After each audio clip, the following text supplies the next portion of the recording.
Welcome to Sharing is Caring, a podcast brought to you by Care Dallas. I'm your host, Fritz Deichert, a recovery coach, a board member, and someone who's personally walked through the path of addiction, education, and healing. This podcast is our window into the world of addiction, recovery, prevention, and everything in between. Each episode, we sit down with real people, survivors, parents, professionals, artists, educators, and leaders from right here in North Texas, who are willing to share their stories, their truths, and their hope. This isn't about judgment, it's about understanding, it's about connection, and most of all, it's about care. Because at Care Dallas, we believe that when we listen, we learn, and when we talk openly, lives change. So wherever you are on your journey, we're glad you're here. So let's start. Welcome to Sharing is Caring, episode 4. We have Lauren Gillette on today. Lauren, welcome, thanks for coming. Thanks for having me. Yeah, we appreciate you coming, and we're excited to have you. We've never met, so I know very little about you, and we have no structure here. So Love it. wherever you want to go. That's a loaded question. No pressure. We'll just start. So you're in sobriety. Yep. How long? In January, I'll have 23 years. Wow. Okay. Sober. So how old were you when you got sober? I was 24. So young. I was 23. Oh yeah, that's good. Yeah. People tell me, "Oh my God, you're so lucky that you did it young." They tell me that too. Yeah. What was your? I can go anywhere I want, right? Yep. Drug of choice. So interestingly enough, I went to treatment for alcohol Okay. when I was 21, 22, and I was inpatient in Florida for about 6-7 months. A long time. Yeah. Because I just, I was all masked up, like walled up. And I think those type of places, they just want to break you down, break you down, break you down. And I was a tough cookie at 21 or 2. Yeah, you knew everything, right? I knew it all. Yeah. I was fine. I just was trained. Like, I'm fine. Everything's fine. Right. Were you forced to go? No.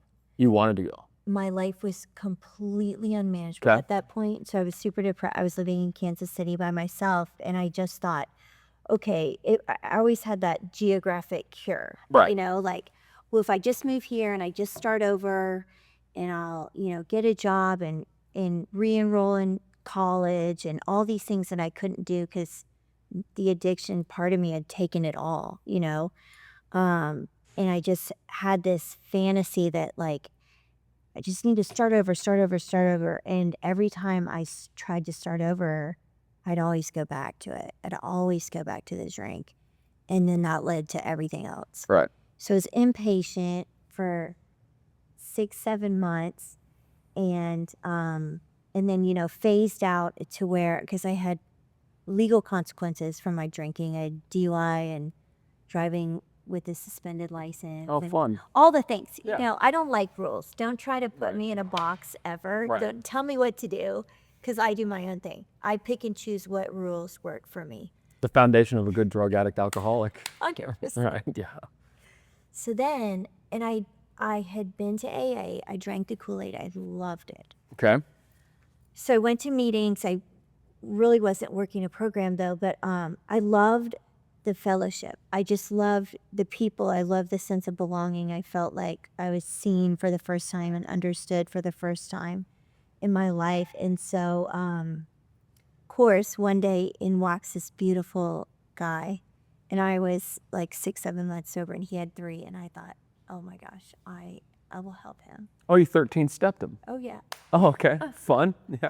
For those that don't know, 13-step is, how do we? There's 12 steps of Alcoholics Anonymous, and they say that, people, when they come in and have early sobriety, maybe a little emotional, you help them emotionally. I helped them. Yeah. I could help him. Yes, it goes on, yeah. He was so beautiful. He was from Pittsburgh. Okay. And he was a big Steelers fan. And, I'm a big Cowboys fan. Okay. And Oh, that's rough. isn't it? Well, no, it's Cowboys fan. So you're a recovering drug addict and a Cowboys fan. Okay. So you meet him, he's from Pittsburgh. Yeah, and he was beautiful. And so we started hanging out. And one day he showed up at my apartment and he was nodding off. And I didn't know what that was. I'd never, seen anyone So at this point you had just been drinking, really, Yeah. mainly. Okay. Right. And so, but I was sober and I was so proud of my sobriety. I got a job and I would take the bus to work and I loved it. Like I loved this new life. But then in comes this guy and he shows up and he's literally just like falling asleep. And I said, well, what's wrong? Like, what are you on? And he confessed that he had relapsed and his drug of choice was heroin. And it's that phrase, like, if you can't beat him, join him. And Had you ever been around no, anyone doing heroin or? none. But I thought, well, I'm an alcoholic, but I'm not a drug addict. Oh, here we go. Dip your toes. So I said, well, let me try it. And he said, no. And I was like, oh, no, it's fine. Like, don't worry. And so he said, well, maybe I'll let you snort it. And so I snorted it for a week. And within 2 weeks, I was shooting it. And I would still go to meetings because Because you're an alcoholic. I had a desire to stop drinking. Yeah. And I was still able to show up at work. And this is in Kansas City? No, it's in Delray Beach, Florida. Oh, you're still in Florida? Yeah. Oh, you went Kansas City to Florida, stayed in Florida. Yeah. Okay. And so I would go to work, and it's not a hot drug. If you've ever done heroin, it's not sexy or hot. There's nothing. And so I'd go to work, and I worked at a chiropractor's office at the time. But then, it makes you throw up. And so I'd have to go to the restroom and throw up and then come back and try to pretend everything was fine and normal. And one of the doctors I was working for started giving me cocaine. He knew I was an alcoholic, but not a drug addict.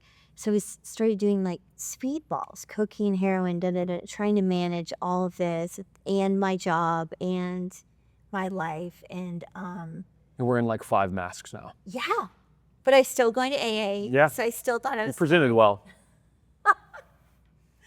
So my roommate started finding needles. And she called my parents, and they came down and did an intervention and said I looked like death and basically gave me the tough love, like you either go back in treatment or you're on the street. And growing up in, we moved to Dallas when I was 10. So I was in Highland Park, this really nice, affluent area. I just knew that I wasn't cut out for the street. Okay. Thank God. And so I agreed to go back into treatment. Did you go to the same place? I did. Okay. With this, Where'd you go? It was called Renaissance. Okay. And I think it's since been bought by Karen. Okay, yeah. In Delray Beach. So I went back into treatment, not really reluctantly, because I kind of could see the trajectory of this heroin use. Yep. And it wasn't going to Progressive disease. Right? Yep. And anyway, so I go back in and I started detoxing and I started feeling nauseous and all the things. And it was right around Christmas. And I was like, oh, no. My mind the addiction started kicking in. And so I thought, well, you know what? I'm fine. If I can just get back to my job on Monday, then I'll be able to manage it. It's that insanity, doing the same thing over and over and expecting different results. And so I walked out and I started walking down A1A Avenue. Oh, you bailed? AMA. Yeah. Against medical advice, yeah. So I start walking down and somehow this is like 2001 or 2. Okay. And I called the manager of my old halfway house and I said, hey, Stuart, can you come pick me up? I need a ride back to I want to come back to the halfway house. So he picked me up, and within half a mile, he convinced me to go back to treatment. Oh, wow. Go Stuart.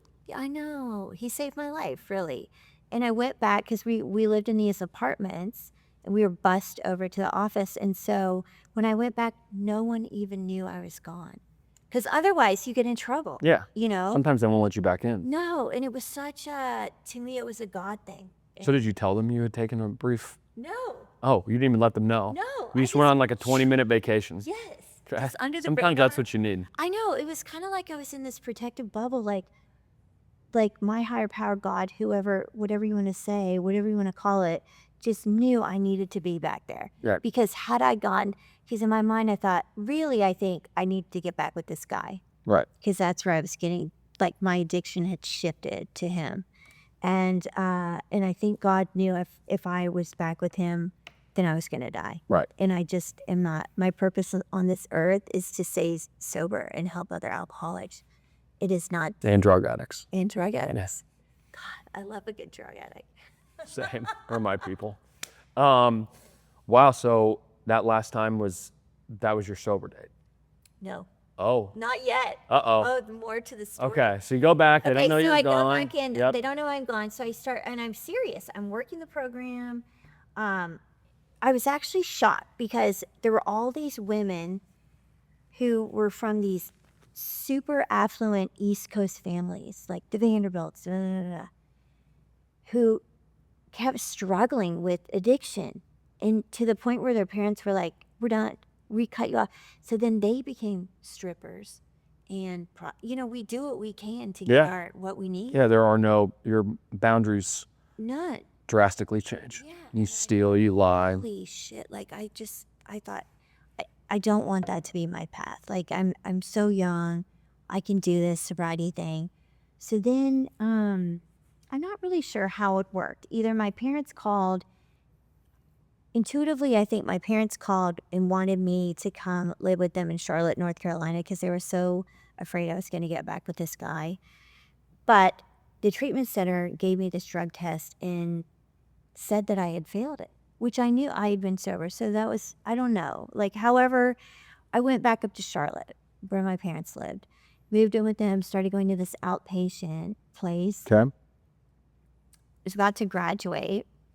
But the girls I was working with invited me to go out. And at the time, I was just I wanted friends. I wanted new friends. And I was just... Yeah, you're in a new place, kind of fresh skin. No one I knew was sober. I just wanted to fit in. And you're young. It's a sense of belonging. Yeah, I'm young. I ran into the same thing. Yeah. You're in this in-between. People have just gotten out of college and maybe making money for the first time, have their own places, and it's kind of weird. It can be odd. Yeah. Especially people that young, they don't get it. Totally. And so these girls asked me if I wanted to go out with them that night. And I was like, sure. In my mind, I thought, I can go to the bar and I'm going to be strong enough. I'm going to say I don't drink. So what happens? I go to the bar. They say, what do you want to drink? I said, whatever, Cosmopolitan, whatever I was drinking back in the day. And so I drank. So when you did it, do you, as you order it, how'd you trick yourself? Or did you just say, did you know? Were you like, I'm screwed? Yeah, or I made the decision like, it. Yeah. Oh, sorry. You're good. We're not supposed to say it, but yeah, you just you didn't try to hide it from yourself. You just knew it was like, here we go. Here we go. I'm going to give myself one more night. Right. So off to the races. I didn't make it home that night to my parents' house. The next morning I came in. One thing led to another, to another, to another. Did it all. And then I came in the next day, and my mom said, what happened? Where were you? And for the first time in my life, I was not scared to be honest with her. Because prior, she'd been going to Al-Anon. Okay. And prior to that, I would have been so scared that she was going to get angry with me and disappointed in all the things. But this one day, I told her, you know what, I drank. And I ended up at this party and whatever, because I'm a blackout drinker. I was a blackout drinker. So anyway, she said, okay, well, we need to be honest with this outpatient place. And so I went in there, I told him, and, I was supposed to graduate to the, what's it called? The SOP? Yeah, when you're phasing out. Yeah, you go like once or twice a week instead of 3 times, yeah. So, supplemental outpatient. Since I relapsed, they said, okay, you got to go back now. Oh, start over. But there's a reason for this. So in walks this beautiful man. Oh, there's becomes a theme. Yeah. Okay. And he had the same sobriety date as me. Uh-oh. And I just thought, meant for each other. It's a sign. This is fate. Yeah. This is fate. And so we started hanging out. We started going to meetings together. He was a couple years older than me. I bet the IOP loved this. Well, they didn't. They actually asked us to leave. Yeah. And we thought, well, we'll show you. We'll stay sober. Because we found all these, they're great young people's meetings in Charlotte, North Carolina. And so we were like Mr. and Mrs. Recovery. Mm-hmm. And so we both had 9 months, and he was supposed to pick me up at work, and he never showed up. And I just knew. Yeah, I just knew. And it was, for me, the addiction is all about that connection. It's that love and connection, right? That we all need. Like, there's basic human needs. And that loss of connection to him because he relapsed was so devastating to me. Again, I thought, well, I'm just going to try. I think that's, there's another word for this. What? Codependency. Yeah. Yeah. 100%. Yeah. And I hadn't tried his drug of choice yet either. Which was? A different form of cocaine. But I thought, well, I'm a heroin addict. Yeah, but not a cocaine or addict. No, Yeah. I can control this. Separate. I was never a cocaine. Like, I've done it, and by the grace of God, I hated it. Yeah. I did it one time, and I thought, ew, like, this high only lasts 2 seconds. Yeah. What is the appeal about this? And I thought it was just gross. And yet I watched him, and I watched how he shifted, and his addiction kicked in, and he couldn't stop. Yeah. So that night was the night I got on my knees and I asked for help, and I said, God, please, I can't do this anymore. And the next day I went back to my home group and I picked up a white trip, and I've been sober ever since. Wow. So what's your dad? January 28, 2003. So you're 24. Okay. So let's, I appreciate you sharing. Let's rewind. Yeah. Came to Highland Park, which is a nice area in Dallas, and you were 10. What was siblings? The oldest of 5. Oh, okay. Yeah. My parents were all 5 years apart. So between me and my youngest brother. It's 25 years? No. 5 years. Oh, 5 years combined. I was. Oh, so your mom was, your parents were busy. Oh my God. They were going. So I have a sister who's 2 years younger than me, a sister who's a year and a half younger, and then my brothers are identical twins. Oh, okay. So that helps with the, so good upbringing. Everyone always thinks that if you're a drug addict or an alcoholic, you had some, I was talking about it yesterday actually with some buddies that, I like to call it, it's some people have trauma that they did not cause, right? It just happened. It's like unforced trauma, right? Like it's an unforced error. And then there's some that create their own trauma. I think it's all created equal, but you don't have to have abusive parents or neglectful parents to fall victim to mental health and addiction. So growing up, did you household crazy? Was there? Funny you say all this. So my dad traveled a lot for work. Okay. And I think my mom was so overwhelmed with 5 kids, under 5, and she didn't have help. And there was a lot of yelling. And I didn't realize until I was 10 years sober and I started going to therapy, because these patterns started showing up in all my relationships. And were you mimicking your parents? No, I just kept self-sabotaging in my relationships. Come to find out it's a self-worth thing, and it's all these, have you heard like the most important time of your life or significant time is between the day you were born and 1,000 days in? Yeah, that's when your brain forms, and that's why mother and father touch is so important, and care, and they've really done a lot of research on it. Exactly. And it really shows up in how you relate to others. Right. Everyone in the world. And so let's say that's like give or take 3.5 years, right? So I was born, my sister was born 2 years later. The focus goes on her. Yeah. And then all these other kids, like, it was just this implied message that I was a caretaker. By the time I was 5, I was helping my mom take care of all my little siblings. Right. But therefore, I was doing too many things at such a young age. I didn't really get to experience maybe the most idyllic childhood that I could have. And so I learned from very early on that my job was to keep the peace so that my mom could stay calm, because there's so much yelling going on, and I was such a sensitive child that I think I learned how to numb out in different ways. Yeah. It's funny you brought that up. So my girlfriend right now is going on like this self-discovery journey, and she had a rough 1,000 days. And, you know, it's funny, people don't realize that. You know, she had a rough 3,000 days after too, maybe 6,000. But she did all this research with her therapist, explaining like the first 1,000 days. Like, you don't think about it, but that is where your what neural pathways are formed, and there's all this science behind it. And you know, you brought that up, and no one talks about that. Like when she brought it up, I've worked, you know, I've been in therapy my whole life essentially, and I work in the field, and it's not talked about enough because it's like, oh, well, when I was 12, my dad had a affair on my mom, or that's when my dad started hitting me, or my mom started neglecting me. It's like, yeah, but it probably started earlier. Yeah.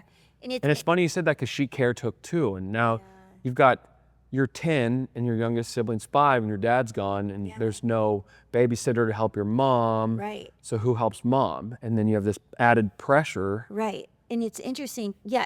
So my sister and I were born in London, Ontario, which is a couple hours outside of Toronto. Okay. My other siblings were. Oh, so you're Canadian. Yeah. Okay. Sorry.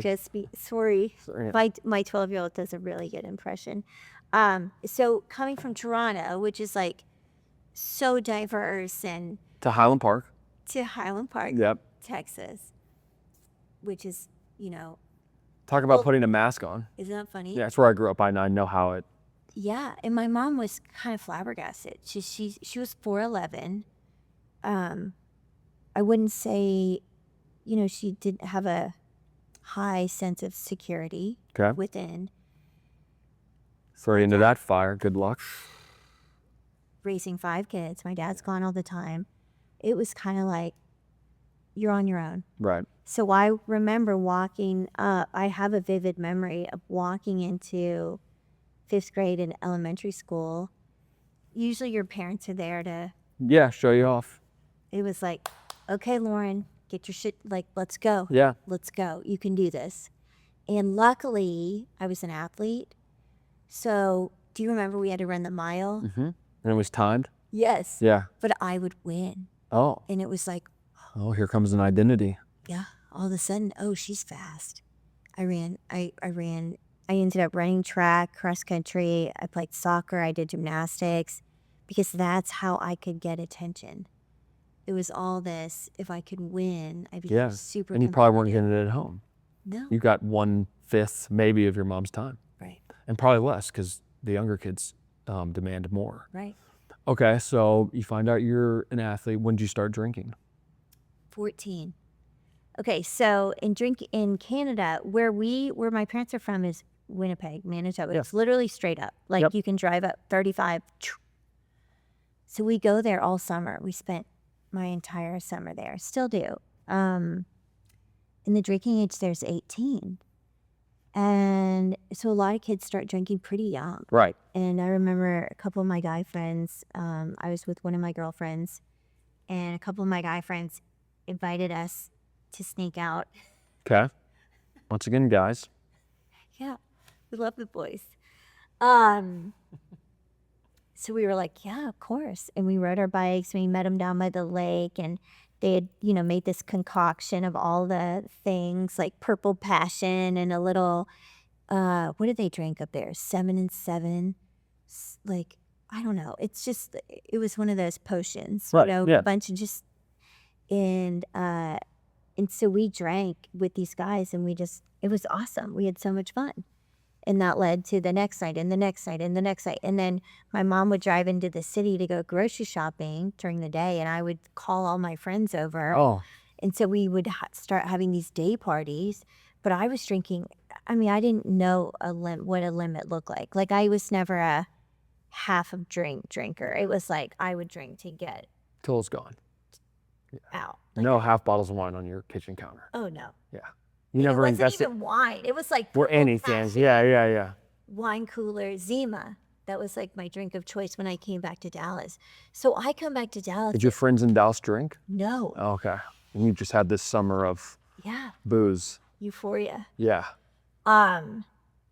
So I came back, and my friends weren't drinking yet. And so I thought, oh, well, you know, I drink, so I can hang out with the guys, and my tolerance was probably the same as theirs.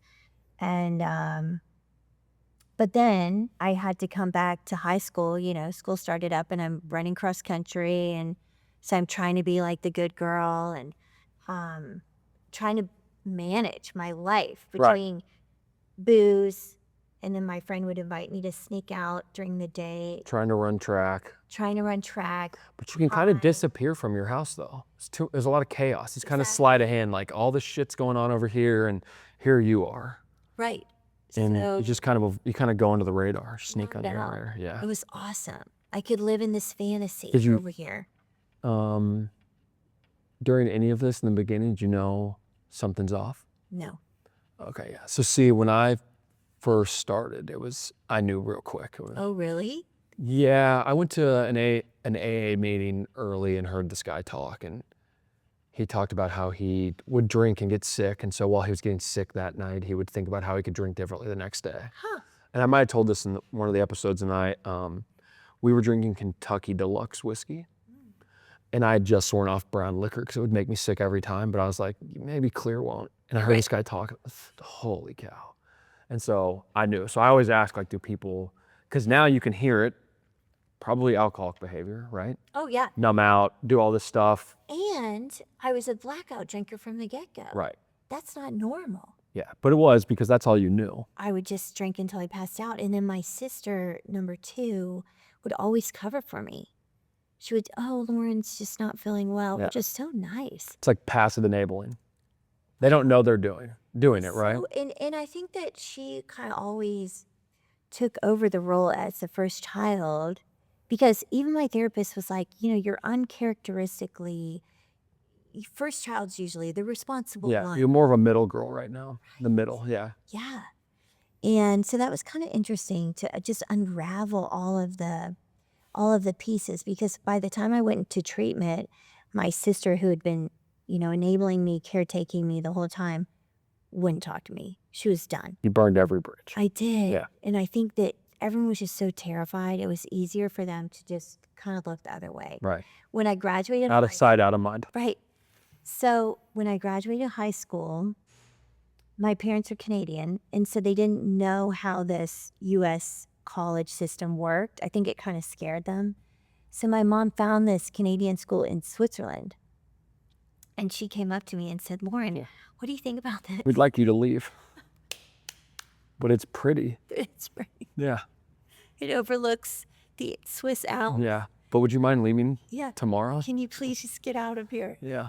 Leave us alone. Yeah, and it's really expensive to call, so this...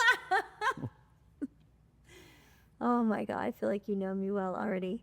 So I said, sure, whatever, so I get shipped over there by choice. I mean, I was like, yeah, why not? Yeah, sounds awesome. Yeah, it does. Well, and I quickly found out in September that my grades weren't going to transfer to these Southern Big 12 schools that I wanted to go to. Right. So do you think I went to class? Absolutely not. And this is where the loneliness really hit me. Yeah, I was about to ask, was there depression, mental health? Is that? I didn't recognize it. I just thought, oh, I drink a lot and I'm codependent on whatever boyfriend I had at the time. But I didn't really label myself as lonely. Right. And so then I go over there. All my friends are in class because they had to.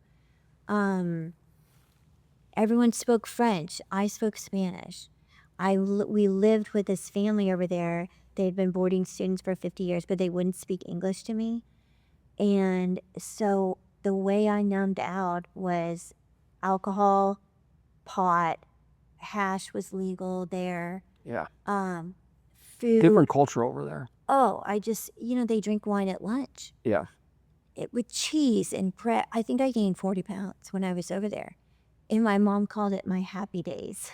Yeah, did whatever you wanted. Yeah, but little did she know I was dying inside. Right. Right? And so we would travel all over the place. I went to Africa for Christmas. But we would seek out drugs in the middle of Kenya. Right.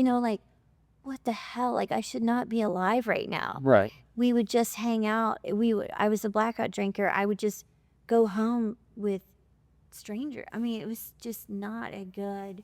wasn't a safe lifestyle. Right. Okay. So people talk about addiction substances and you seem open. So we'll just go here. So a theme has been boys, right? Downfall?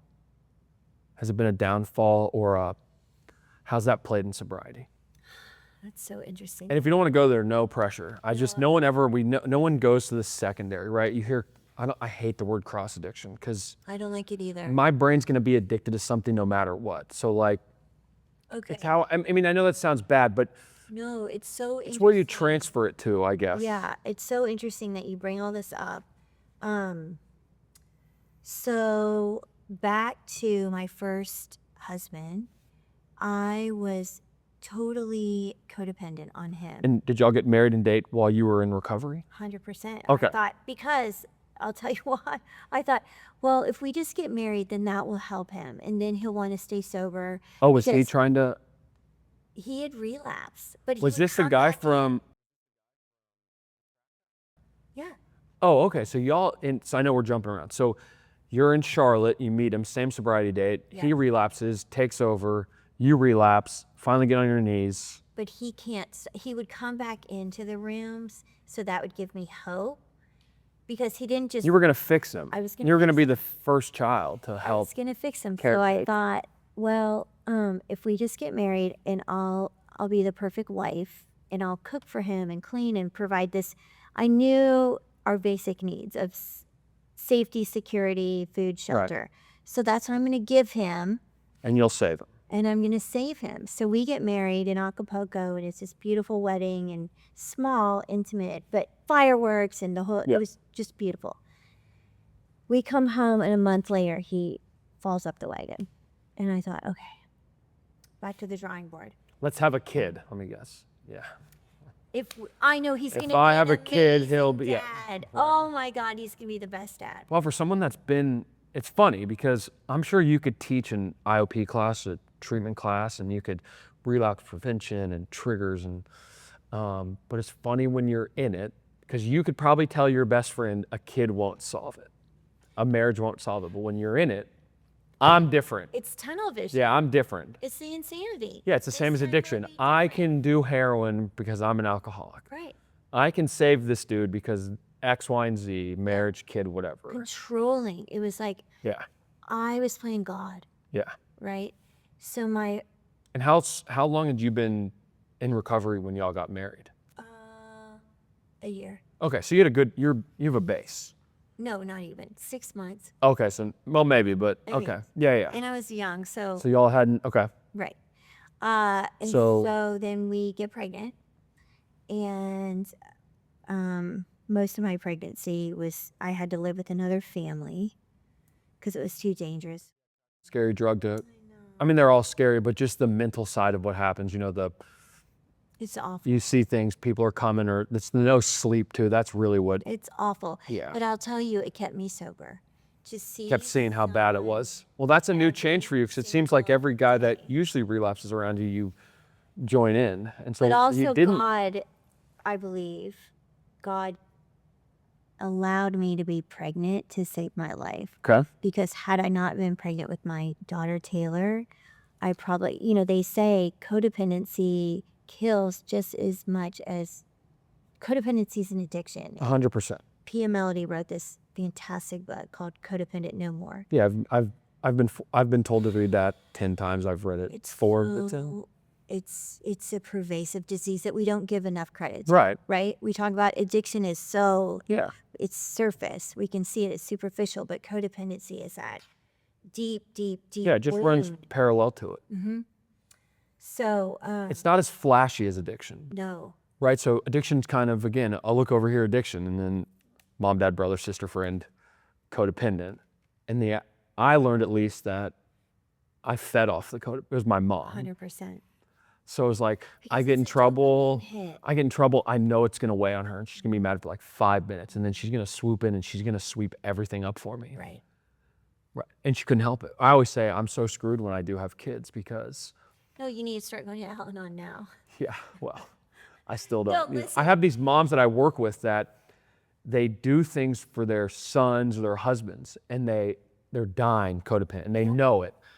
And it's almost like they're scared to, hey, I'm doing this and I know it's wrong. And I just look at them and I say, I'm not mad because I think I'd do the same thing, right? Like, but no one, it's talked about within people that have experienced it, but surface level, it's addiction.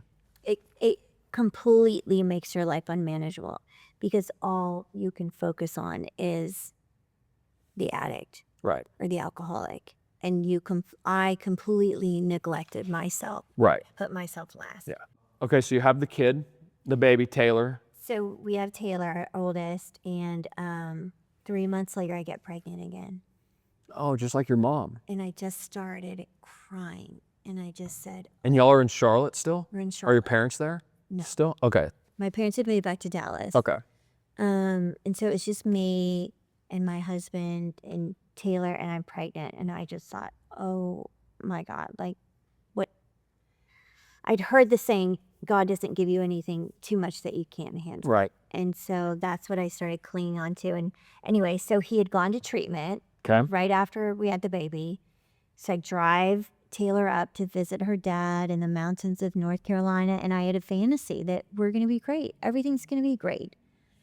I was not being honest with myself. Right. You know, It's hard. I just wanted this perfect family. And anyway, so then at 5 months, Taylor's 5 months old, I'm pregnant in a couple months, he relapses again.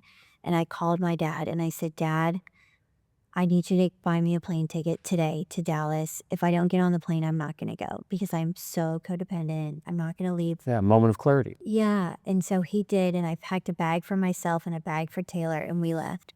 And that was the last time I was ever in my house there. And I just needed, it was like a point of surrender for me. I needed help. So you come back to Dallas, did y'all split, divorce?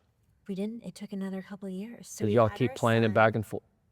Were y'all co-parenting or were y'all trying to be together? Well, no, I never thought I would divorce him. Okay. I never thought that. You just needed to get out and I just see what needed happened. some space. Yeah.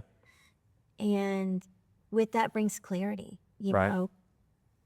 Yeah, you can have the 300-foot view finally. Yeah. And kind of step up and be like, oh. You know, and I saw that this is not the life that I wanted to live. Right. So I filed for divorce all in 1 week. I filed for divorce. I re-enrolled in school and I moved out of my parents' house down to uptown. Okay. And I got a job. And you have 2 kids at this point? Yeah. Okay. 2 kids. So I'm a single mom of 2. In early sobriety. Yeah. And I started going to some groups here because I was always told, something that always stuck with me was whatever you put in front of your sobriety, you will lose. And that is like imprinted in my mind. Right. So I have always gone to meetings. I've always, You prioritized recovery. number one. Yeah. Before my children. You have to, because again, I just children see it. first, you'll lose it. Well, I see it, and I see how people die Right. in the program. You know, people die because they stop going to meetings, they stop working the steps, they stop connecting with people in recovery, and the disease is back there, and it says, you know what, you can just have one. Right. I've seen it, and then all of a sudden, I get a phone call that my friends died. Yeah. It was devastating. Yeah, it's horrible. It's also, I ran into why them, why not me? I've had A lot of the people in my life that have passed, and not like it's a comparison, but they didn't necessarily hit it as hard, or maybe even they were smarter than me. I was dumb. And a lot of these people, I've wrestled with that a lot. Okay, in Uptown, 2 kids, early sobriety, filed for divorce, Yeah. got a job. Went back to school. I went back to school, okay. Yeah, because I never finished. Okay, can we jump? Do whatever. This is so ironic. So when I came back from Switzerland, I followed my high school boyfriend, tumultuous relationship, to the University of Oklahoma. Okay, I am not really a Norman, Oklahoma type of girl. My parents were horrified. They had moved to Kansas City.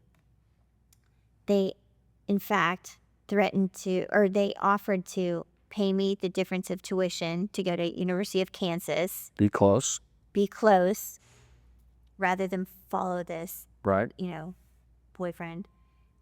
And I'm a rebel. Like, don't tell me what to do. Yeah, you're going to do the opposite. They should have told you to go to OU. 100%. So I go to OU and we break up, of course. My grades, my disease was full-fledged. I couldn't go to class. So they asked me not to come back to school. I get a job at the local liquor store. Smart. Yeah. Is that smart? Yeah. I always loved working for my drug dealers. Right. And so of course, like everyone wanted to be my friend because here I was like, what do you want at the end of the night? Do you want a case of this? Da, da, da, da, da. So I ended up failing out, lying to my parents, telling them that I was in school. They figured out the gist was up. And so I actually became so depressed, and I took a whole bottle of something and ended up having to get my stomach pumped. And the guy was singing. Trying to kill yourself? Or just kind of trying to see, rolling the dice? Yeah, I think that was it. I think that was it. It wasn't like a...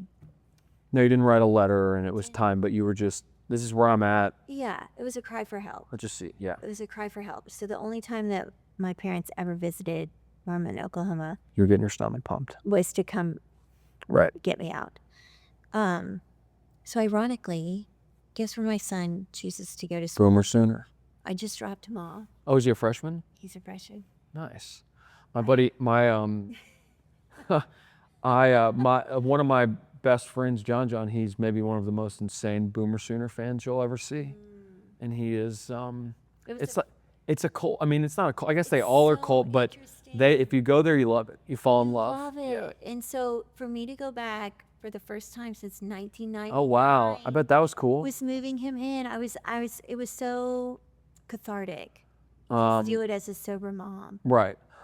So we have a little more time. So I'm going to jump because, again, I think it's important people, you're open. I'm open. So you get divorced. Yep. Did you marry again? Yeah. Okay. So then I thought, well, I'm never going to date anyone in recovery because I didn't want to put myself through that. It's also, I think there's got to be some separation, right? In my mind, at least like what I've experienced is it gets kind of messy when like that would be your safe space, recovery. And if someone enters in, it just, in my opinion, it doesn't have to be the same for everyone. Some people it works that way. So for me, I've done a lot of work on myself in regards to relationships. Right. Because I know what this is. And actually, I don't know if you're into astrology. I'm really into astrology. So my Chiron is in Taurus in the seventh house, which is all about You need to come and hang out with Abby, my girlfriend. I mean, it is. So I'm into astrology because she is. I mean, the birth chart, ask your mom exactly what time you were born. So what your Chiron is, that's the wounded healer. So the Chiron in Greek mythology is the centaur. Do you know anything about centaurs? So they're half man. Yeah, half horse. Yeah, and they're known as the addicts of Greek mythology. Okay. They are the party people. Okay. So Chiron was actually this centaur that was, his parents abandoned him. His mother left him because he was different. So he was saved by Zeus, who said, I'm going to train you and I'm going to help you and I'm going to teach you all these medical, and he became known as the wounded healer. Okay. So my Chiron is in Taurus, which means I need relationships that are safe, that are secure. And this is my Achilles, like this is where I heal the most, is through relationships. Right. So what I've come to learn in my sobriety is that through meeting people, I heal not only them, but myself as well. So I like that you said secure. That's been a huge pillar of my last 3 years is secure relating. Right. Because I get lost in the sauce of, they are upset. What did I do? How do I fix it? Da, da, da, da. Right. But through therapy, big believer in therapy, Kay Fontenot, another shout out, Fontenot Counseling. I had to realize to be secure. I am okay, right? It's simple affirmations. I'm a good man. I'm a good human. When I show up in a relationship whole and not expecting that person to fix me or vice versa, right? That is a healthy relationship. Right, secure relating. And that's the hardest, for me, that's the hardest place to get. Yeah. I do really well outside of being secure, but I found my bubble. And sometimes I dip my toe outside that bubble, but I can catch it now. It's almost the same as like recognition. Even if I'm not better, if I can recognize it. Going back to codependency, my mom and I, when I got sober, we still were codependent. But now we could be like, this is the most codependent thing we could do. And we'd still do it, but now we've recognized, right? So then when you start to, so I can my toes out of the bubble, whoa, check. And sometimes I say to Abby, I'm like, I'm not insecure right now. And so you got to bear with me. Right. Like, I just need you to know I have stepped out of secure. But I also, what I've learned and with Kay is, I can now be like, hey, I'm in full secure mode. Right. I can feel her or my mom or whoever, but mainly with Abby, kind of, she can sense it, so she comes in closer, almost to be my secure. And I'm like, no, you're good, thank you. Right. You're awesome, you've recognized it, but now I have to stay secure, right? And that's like, it's funny how, I've been in recovery for since 2014, 11 years in therapy, and I've had all these, I tell my guys, I'm not perfect. I mean, I've gone through hell and back in recovery multiple times now, but most of it is within, when I look back, is being secure in me, who I am. Like, it's a basic need. It is, safety and security. Right. And we look to alcohol, we look to drugs, we look to men. People, we food, look to whatever. Exercise, Right. shopping. For me, And it doesn't fill it. It doesn't. It will for a while. Wherever you go, there you are. Right, for me, it's not as big of that pit of what drugs and alcohol filled for me, but there's a pit, it becomes one. And so it's just so funny, in the last 2.5, 3 years, I've like realized like, yo, dude, secure relating is like your foundation, right? Obviously sobriety recovery is my foundation, but like the next part of that is, It's the emotional sobriety piece. right. And I don't think not being insecure, like in my bubble, is going to cause me to relapse now, but give it 7 months to just like pick, and then it's, well, I could probably drink X, Y, and Z, but then I could go out and have fun, and I'm like, wait, hold on. And I trace it back, it's being secure. It's the freedom. Yeah. For me, it's the freedom. So I travel all over the world all by myself. I try to go to meetings wherever I can, but I want to be free. Right. That is the most important value for me today, is freedom in everything. Right. So if I show up in a relationship, if I start feeling suffocated, yeah. no, thank you. Yeah, that's a good, okay, so we kind of got to wrap. Okay. I could talk to pretty much the wall for 5 straight hours. So let's fast forward to now. Okay. Life now, Cliff Notes. What do you got? It's in college. So I have a sophomore at Kansas. Okay. Oh, so someone went. Okay. Cole is a freshman at University Boomer of Sooner. Oklahoma. I have a 12-year-old, 7th grade. Okay. Super into dance. Okay. She is a little teacher for me. Okay. Because she craves security. Okay. Stability. Right. All the things that I'm like a tornado. I kind of come in and out. Mm-hmm. She is calm. Yeah, she's cool. Like so we're so good for each other that way. I help a lot of women. Okay. I sit down with them every week for hours. We talk about everything in recovery. I travel all over. Okay. It's a big deal for me. Right. What else? How's your just snapshot? The men creep back in? So have you figured out the security enough where they smother you back off? Like, have you?